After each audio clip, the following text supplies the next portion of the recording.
A budget is not just a collection of numbers, but an expression of our values and aspirations. Hello, and welcome to the show. Colourful conversations with clergyman Pete and businessman Mark. This week we debate the crisis of school cuts. Well, cash-strapped schools are struggling, and in fact getting to the point where that they now have to close classes simply because they're running out of resources.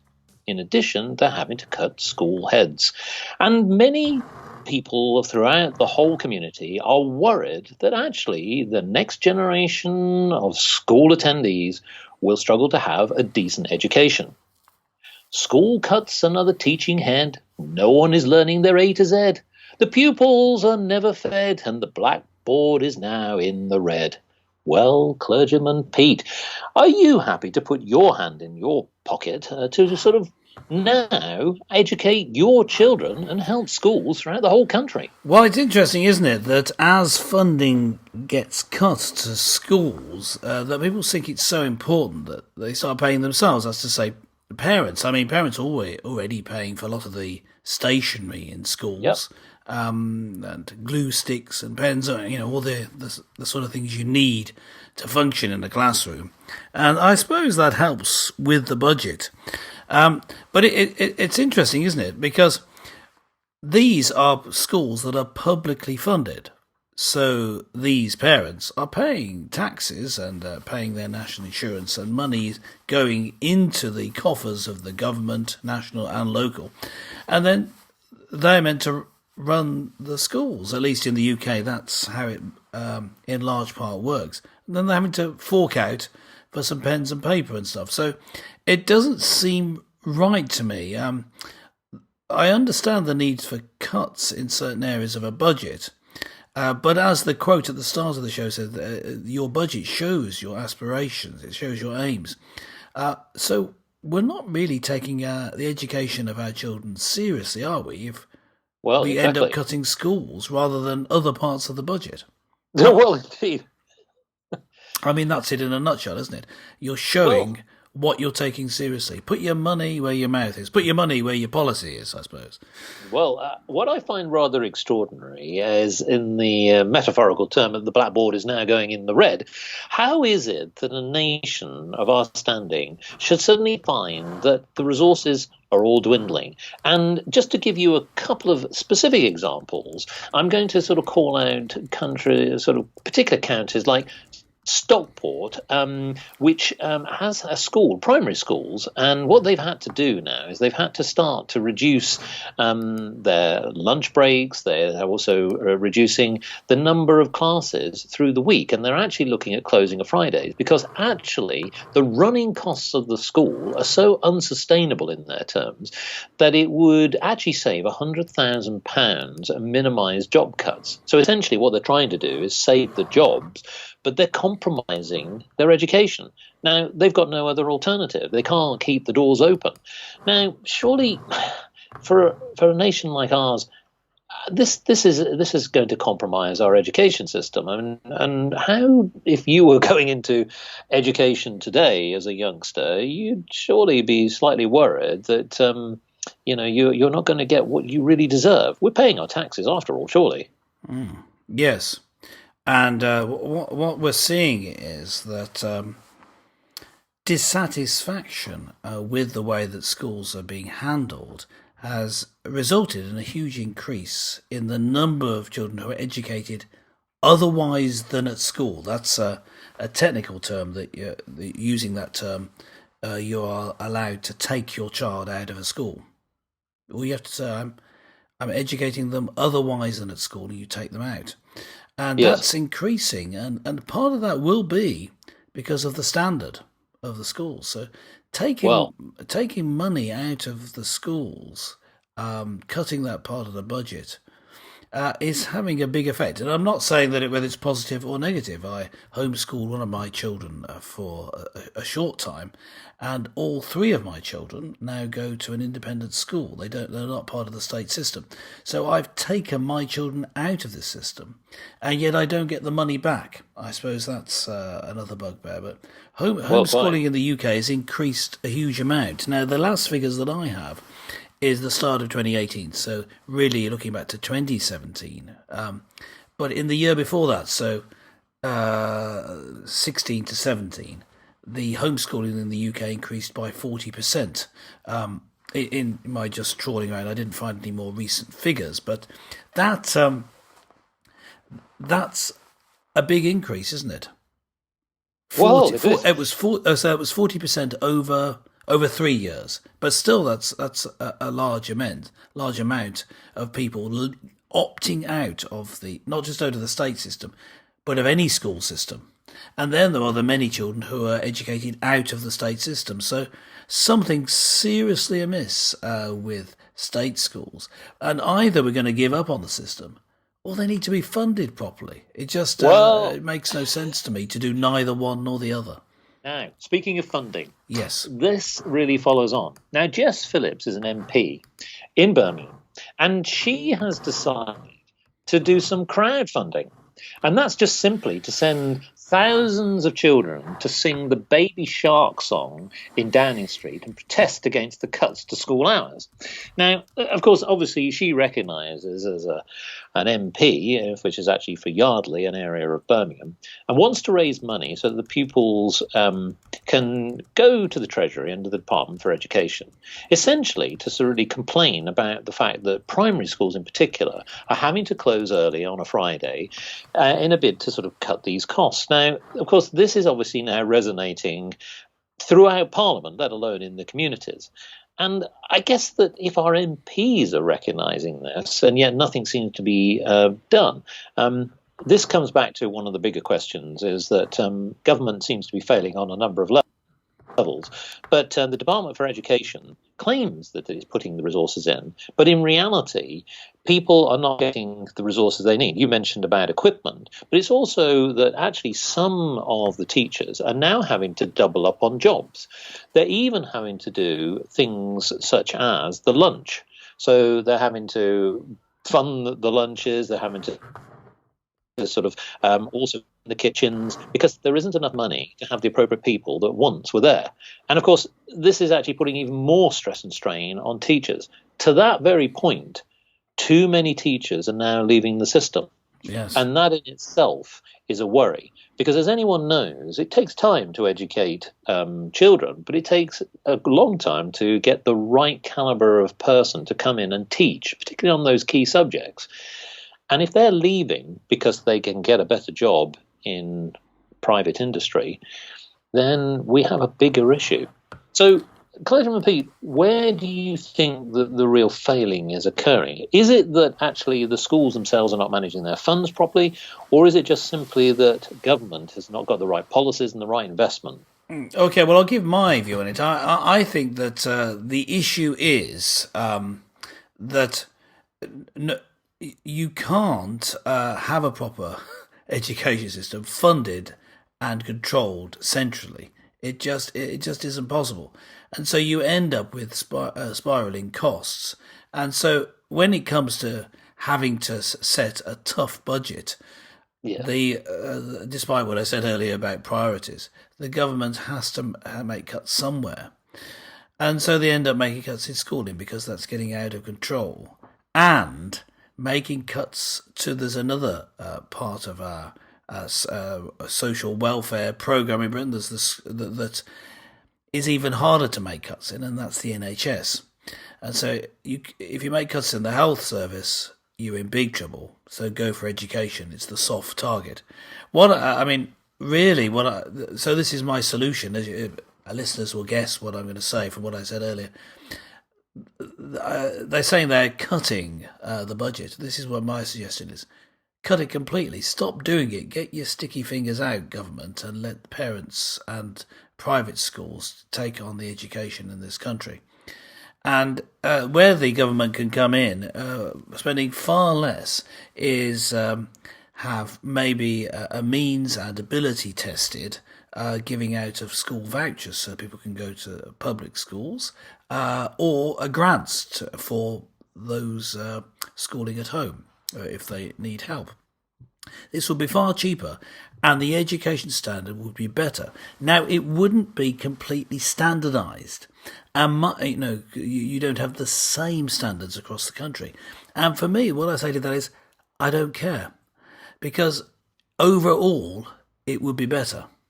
You see, it's this problem with government is we want a government-run schooling across the country will mean that everyone has the same standard, so they're all brought down. But if you have a variety, yes, some people will be badly taught, many people will be well taught at home or in public schools, and significantly more will be very well taught. The top schools in this country are private schools, what we call public schools in the UK, but that's simply because they're not. It's to differentiate from homeschooling. They're privately funded schools are by far the best schools with the best standards in the country, and everyone knows this. And the stats press, yes, back this up. Yes, there are some very, very good state schools, but that's despite the system rather than because of it. And with these funding cuts, you're just exacerbating a problem. I don't see why we can't move to that. No, we can't, because you're going with the flow. People obviously want homeschooling with a huge increase in numbers opting for it. So go with the flow. You'll probably be very popular, Mr. and Mrs. Politician. Go for it. Well, I was going to ask you, Clergyman Pete, so as you have already yourself have taken children from out of state school and looked at private tutoring, but not everyone can do that. There is a practicality to educating children at home. The other thing is that there is the other concern that we're going down the route that really education is really for the wealthy, in the sense that if you want a decent education now, you have to have enough money to put people into private school. Now, whether that's boarding school or not. Now, this is not new, is it? Because when we were at school, and I'm going to come to schooling that I have seen during the 1960s and the 1970s, during the 1960s and the 1970s, all equipment was provided. I had my rulers, pens, pencils, all stationary equipment. I had all exercise books and all reference books. During the late 70s, we started to notice a cutback. The stationery cupboard disappeared, and then suddenly we had to share the reference books. To the point when we got into the early 1980s, it was pretty much that you'd had to go to your parents and ask for some money to buy some rubbers and rulers and stationery, and to also have your own dedicated reference book. Now, these peaks and troughs of investment in education is nothing new.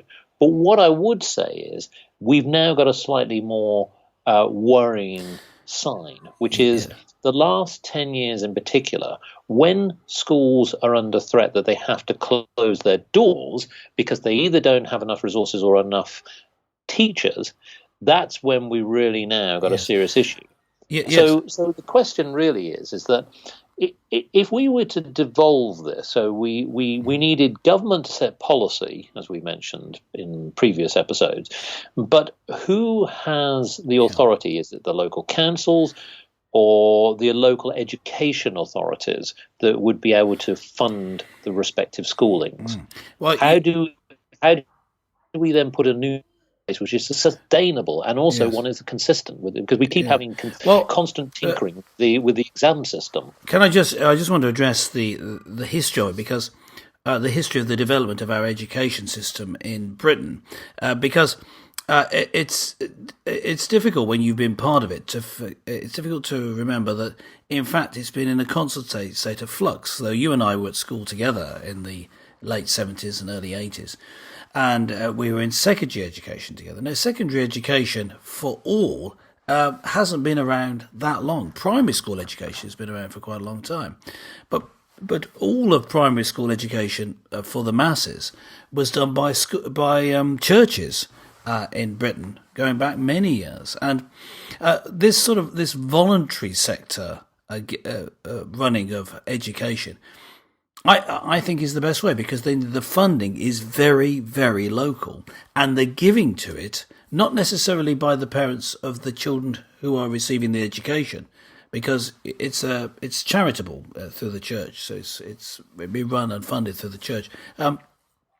You will end up with the source of funding being a local body, and the giving into it to be local, and so the control of it will be also very local, as part of Mark and Pete mantra, to keep everything local. I would say move to private, but also charitable education. It's not the case that if you say we take it out from government, that suddenly everyone has to pay. No, but if people don't no longer have to pay the taxation that's necessary to run this huge, burdensome education system, then stepping into that place will be schools. And it's not as difficult to change over as you might think. Many of the schools in this country, many of the best ones, are already run by churches, but they're hampered by the education system. The government system holds them back.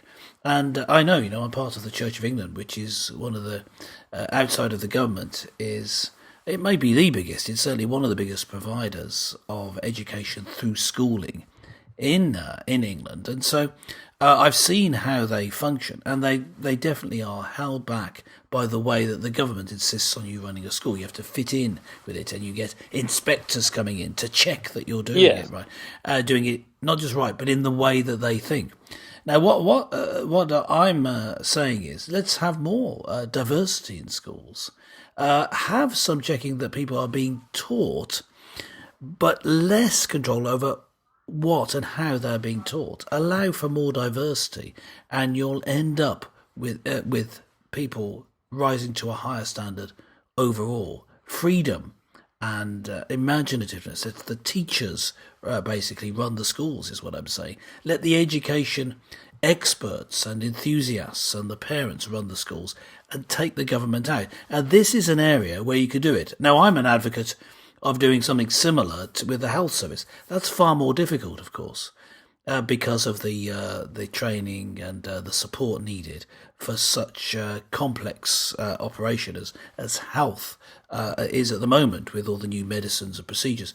But for teaching, you could do it pretty soon. You could switch over to a private and charitable church, other faith organisations running schools pretty quickly. You could do it sort of year by year, a rolling thing. It moves from a state sector into the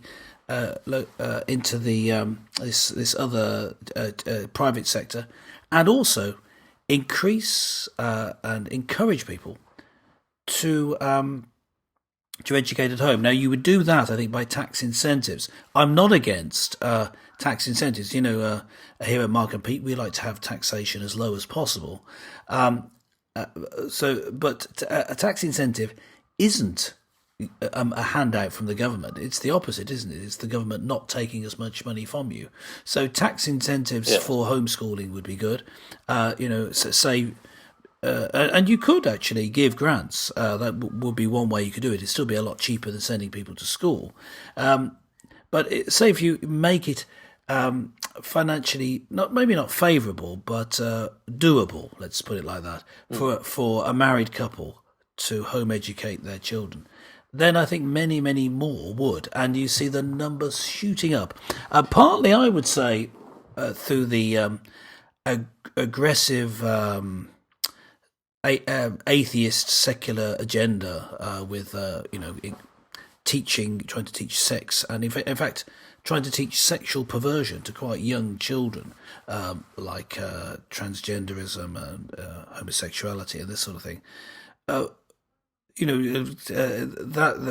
parents are opting out, and before people say, "Oh, that's the terrible Christians being bigoted," actually, most people who are doing that are Muslims who are standing up for traditional sexual values. So I think in all those cases, so being able to stick up for certain moral values, and also being able to be more flexible, creative, and getting a higher standard of education, get the government out of this.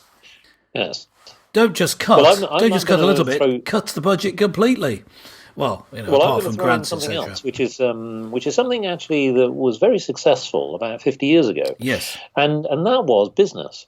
So business actually got far more involved. Local business, in particular, got Yes, far more exactly. This is a very involved good in point. Yes. nurturing Yes. talent.